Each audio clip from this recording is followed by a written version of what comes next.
खबर है पालघर जिले के नालासोपारा से, जहां नालासोपारा की पेलहार पुलिस ने अज्ञात महिला की हत्या करने वाले आरोपी को धर दबोचा है। पेलहार पुलिस ने महज 72 घंटे के अंदर आरोपी को दिल्ली से गिरफ्तार कर लिया है।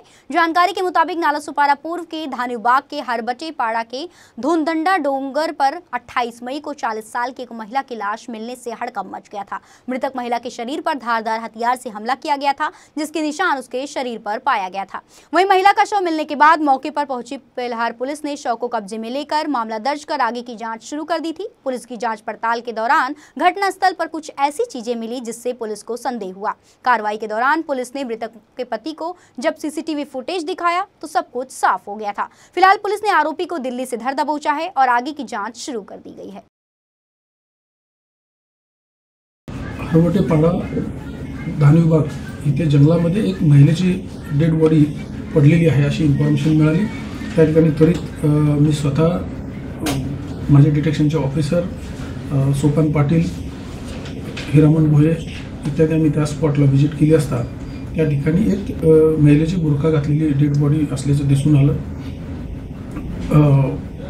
तिच्या मानेवरती वार केलेले होते, छातीवरती वार केलेले दिसून आले। प्रथमदर्शनी तिचा खून करून डेड बॉडी टाकल्याचं निष्पन्न झाले नाही। त्यावेळेला ज्यांना ही पहिल्यांदा खबर मिळाली होती, जे सरपंच आहेत, त्यांचा जबाब नोंद करून आपण 302-201 अन्वये गुन्हा दाखल करण्यात आला। या गुन्ह्याच्या तपासामध्ये घटनास्थळी एक कंडोम्स मिळून आले होते, त्याचबरोबर लुब्रिकंट्सचं कवर मिळून आलं होतं। तर त्या कवरवरील जो बॅच नंबर आहे तर तो याच भागातून कुठून तरी विकत घेतला असावा म्हणून detection officer API Sopan Patil साहेब यांना आम्ही आदेशित केला आणि सर्व मेडिकलमध्ये याची चौकशी करायला सांगितली। असं या लुब्रिकंट्सबद्दल चौकशी करत असताना धानुबागमधीलच एका मेडिकलमधून ते विकलं गेल्याचं निष्पन्न झालं।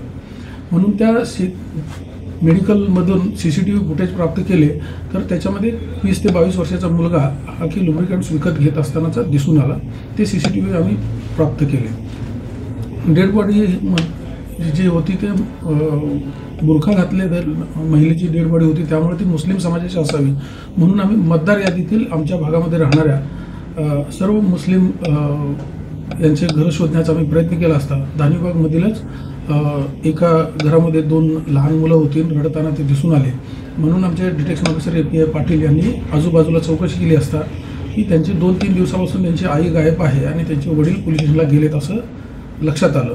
तर त्याच दरम्यान पाटील साहेब इकडे आले, तोपर्यंत ती व्यक्ती म्हणजे मैताचे मिस्टर हे या ठिकाणी पोलीस स्टेशनला आले होते। त्यांना आम्ही हस्तगत केलेले कपडे, त्या महिलेच्या हातातील बांगड्या आणि तिच्या पायाची एक करंगळी जी लहान होती ती आम्ही फोटोग्राफ्स दाखवले असता त्यांनी ते ओळखले की त्यांच्याच पत्नीची ती डेड बॉडी आहे। पण तरीसुद्धा अधिक खात्री करण्यासाठी आम्ही जे हॉस्पिटलला डेड बॉडी प्रत्यक्षात पाहण्यासाठी पाठवून दिलं आणि त्यांनी ती डेड बॉडी ओळखून ती त्यांच्याच पत्नीची असल्याचं सांगितलं।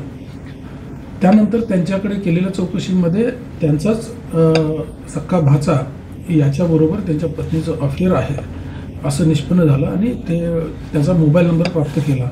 त्या मोबाईलचं CDR अनालिसिस केला असता तो दिल्लीमध्ये असल्याचं लक्षात आलं आणि तरी आम्ही API पाटील साहेब यांना आणि स्टाफला दिल्लीला रवाना केलं।